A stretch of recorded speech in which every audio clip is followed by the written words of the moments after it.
16, Little Elm High School. Going to be a junior, wide receiver. And first concussion, I was playing corner, and as I was going up, I caught the ball, but I was like leaned backwards kind of, and my head just slammed on the turf. And got up, it was a little fuzzy, didn't really know what was going on. Just kind of went to the sideline and just played the rest of the practice. And as the day went through, I had a headache throughout the whole day. Hurt. So I went to a trainer after school, and they said, "Well, Bryan, you just don't go to practice today. Just stay in here." And they had to fill out a concussion chart, and he said, "You probably got a concussion." So sat me out, and I'd never had a concussion before, so I didn't know what was going on. And so about a few weeks later, all right, I'll just go back in. You're good, just keep talking. And I had to wear sunglasses throughout the day sometimes, and went to the nurse to lay down if it got to be too much, the lighting, and couldn't look at my phone. And so a few weeks later, we were going snowboarding in Colorado. And snowboarding good, picking it up, going. And we were going home on the go home route, and it was real icy there. It wasn't really powdery. And I went to brake on my board, and it was really crunchy. And my board just caught in the snow, and I just started rolling, and got up. And this was worse than the first time. I was just distorted, didn't know what was going on, just saw white. And I feel my lip, and just blood. Look around, blood all over the snow.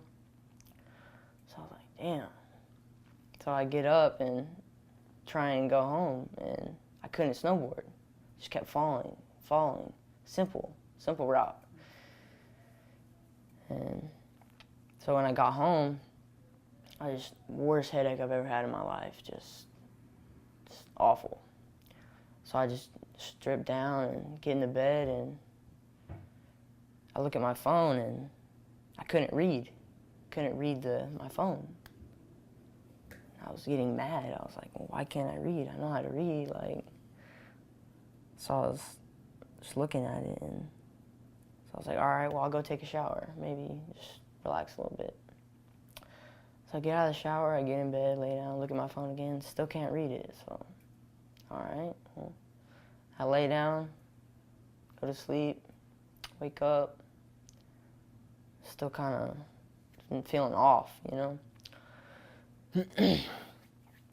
But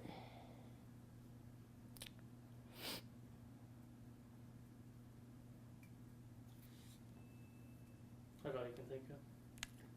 I have a bunch of other questions. So. All right, yeah, go.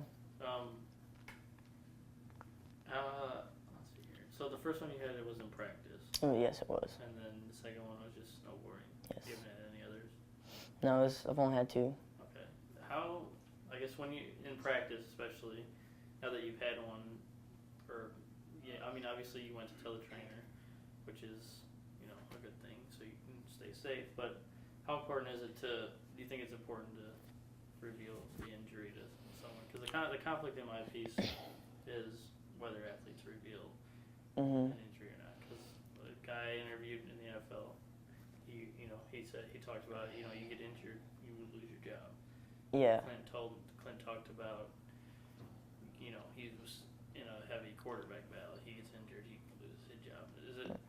Do you put that kind of stuff aside and think it's still important to make sure you're taking the right precautions? After I got my first one, I knew, I knew what to look for. So my second one, I didn't tell anybody about it. I just played it out. Because I just got off that concussion about 2 weeks prior to that.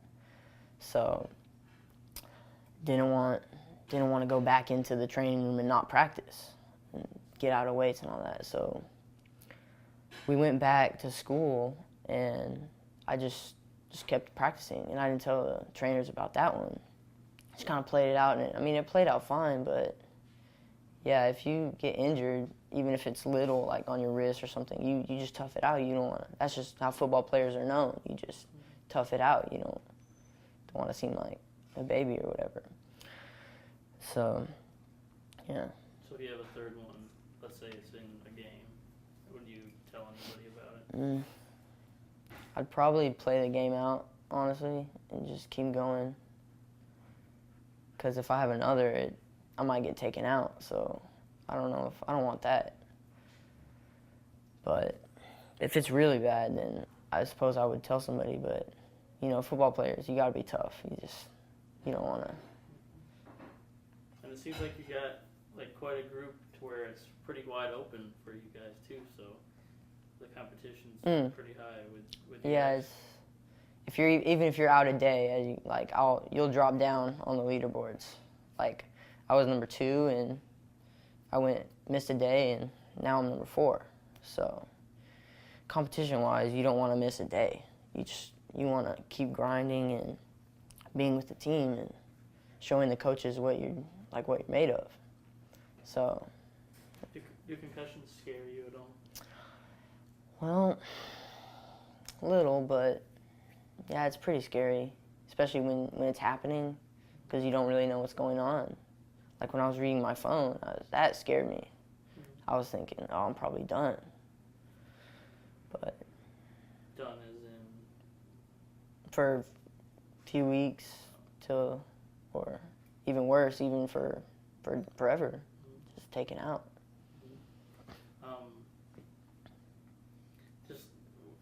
So concussions. That's what I've learned. Every concussion is the same. The same symptoms show different symptoms show for different people.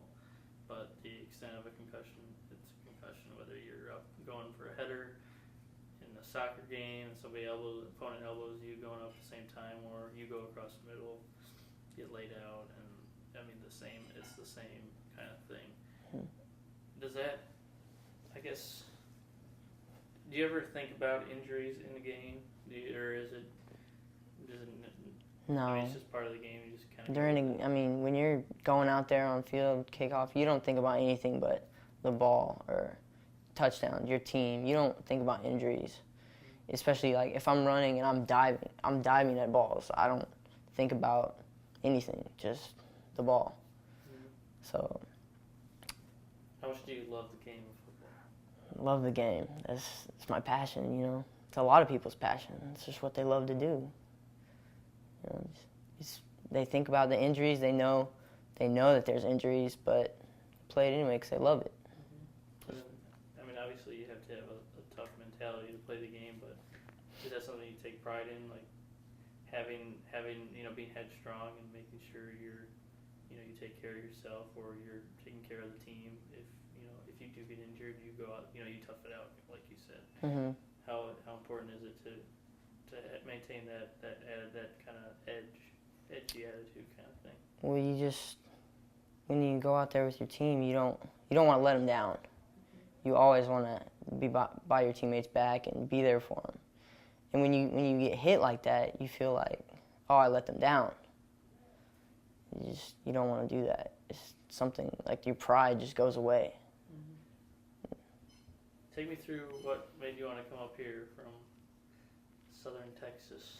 Take me through just that move and the process of that, deciding that. Well, especially, it's mostly for the football aspect. There's no scouts. Maybe one person gets even looked at for football, and that's if you go into state. So nobody I knew got football scholarships there. And so I said, well, maybe. And I noticed, from when I would come up here, my cousin's friends would get scholarships, and even to D2 schools. And maybe that could be me. So I moved up here, and even now, half of my friends get scholarships to play football in college, and that's amazing. It's my passion. That's what you want to do. So. Stop at college, or do you want to go as far as you can? I'm gonna go as far as I can, but I'm not just gonna. I mean, I'm gonna have a backup plan, you know, but I'm just gonna do what I can do. How's Coach Brown as a motivator and a coach? He's pretty good. He's a former DeSoto coach, state champion. I'm sure you've heard all about it. And he's pretty good. He'll get in your face and he'll pump the team up. And if you don't do something right, he'll make you go back and do it again. And what is because he played at North Texas. you did? Mm-hmm. I didn't know Wide that. receiver. Has he ever talked to you about that? I knew he played wide receiver in college, but I didn't know what school he went to. Mm-hmm. So yeah, he'll talk about, oh, I was a wide receiver. Y'all can't lock me up. Like he'll just mess with you like that kind of. But yeah. Is he anything you can take away from him? Does he ever show you guys anything as wide receivers? Anything particular? Or is he just kind of? No, because at DeSoto he was the defensive coordinator, so he's kind of moved into defense. So I think he takes more pride in the defense. But for the offense, he's always telling us he wants us to score 40 plus points a game. He wants to have a high scoring offense. So he'll always talk to us about that. Mm-hmm. Okay. I think just kind of backtracking a little, I mean, obviously, football is a high contact sport, and there's been so much emphasis on concussions.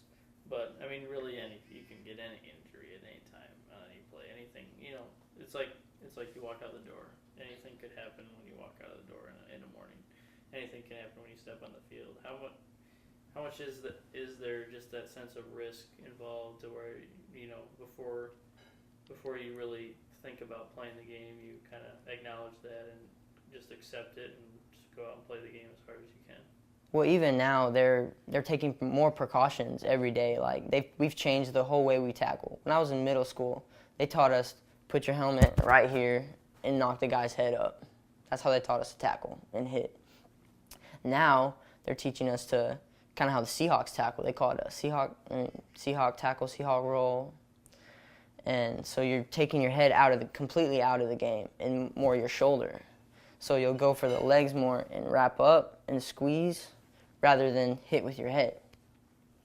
So they'll take precautions in that, but you really don't think about it when you walk out the door. You just think, man, it's football.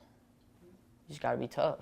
Do you play cornerback in games at all, or just practice? I play more safety and a wide receiver, but I'm more towards the wide receiver side. Mm-hmm. But if they throw me in, I'll play, Yeah, anything you got on the field.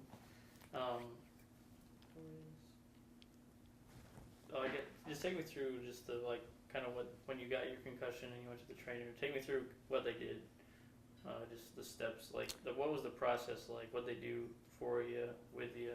Well, I went in and they said, okay, fill out this paper, and it was a chart and it had just nausea, headache on a scale of 1 to 10. So I'd fill that out, and of course, as an athlete, I'm gonna instead of putting a 10, I'm gonna go a 3, a 1, a 1. Because I want to get out of it. I want to get back to playing. But they take pretty good care of you, though. Tell you, okay, don't have this type of medicine for the first 24 hours, and you can have Tylenol or whatever. Tell you don't look at your phone, all that stuff, and told us to go to the nurse if you're ever feeling nauseated during the day. If you're looking at the light, don't look at the light. Just things of that nature. Mm-hmm. Are you ever nervous to get another one? A little bit, but I just think I don't even think about it when I'm going in. I just think about the plays I need to learn and to know, and touchdowns, and catching the ball, and touchdowns, glory, yeah, getting raised up in the end zone at the end of the game. Right? Yeah, the TD dance. What's your favorite TD dance? The shmoney dance. Oh yeah. Nah, I did that one day. Can you do it? Oh, one day I was going in and caught it and just had the whole line come in. Got it on film. Yeah? Yep. It's a good thing the refs didn't see me. They probably would have flagged me, but had a wall of linemen in front of me, so I was good. That's funny. So the first one was at practice. I think Coach was talking when he said it was kind of like in there was like a lot of people around you, or was it not really? You said you kind of really couldn't see it on film. Yeah, there was. I mean, it was a practice, so everyone was getting ready to go in line. So there was a bunch of people, but I think it was one-on-ones, I believe. Mm. But yeah, there's a lot of people around me, and so yeah, I was just getting on him and going back. It was overthrown over him. So yeah, I went back, kind of like an Odell Beckham, but with two hands. I caught the ball. I was in midair, and once I hit, it was just like TV static. Whoa, it was real quick too. Whiplash. Yeah. Got up, went to the sideline, or I was down for a second, I believe. And coach was, "Oh, get up, Byrum, you good? Get up, come on." Because that's what coaches will say. They'll say, "Get up, let's go." So you want to tough it out and get up and go. So I got up, kind of, whoa. Went to the sideline. They're like, "You good?" I was like, "Yeah, I'm good. Whatever, I'm good. Let's go. Go again." You seen have you any of your teammates or anything or anybody, any crazy hits or concussions from people that you've seen? A friend of mine, he doesn't play football anymore, but he played football his freshman year, and I don't really know the story because I didn't see it, but he got hit so hard that he forgot his whole family. He forgot everything, and they had to teach him from square one. That's kind of crazy thinking about that. Like that could happen to me. That's kind of crazy, but they like retaught him and he remembered. But just think, what if you don't remember? That's scary. Mm-hmm. I can't think of anything you can think of that I didn't ask you? Well, any helmet-to-helmet contact is gonna kind of shake you up, but it just takes a hit in the right spot, and that's what's gonna give you the concussion.